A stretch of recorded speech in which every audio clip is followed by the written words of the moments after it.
Voy a preparar otro delicioso postre de nuestras campiñas y que hace mucho tiempo no veo que se haga.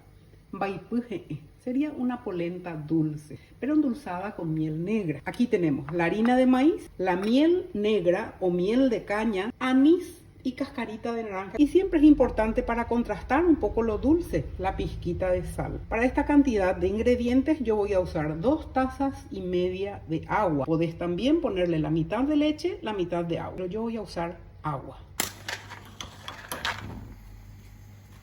Pongo el agua y cuando esté tibia le voy a agregar la harina de maíz. En este momento agrego la harina de maíz. Aprovecho de ponerle la pizquita de sal.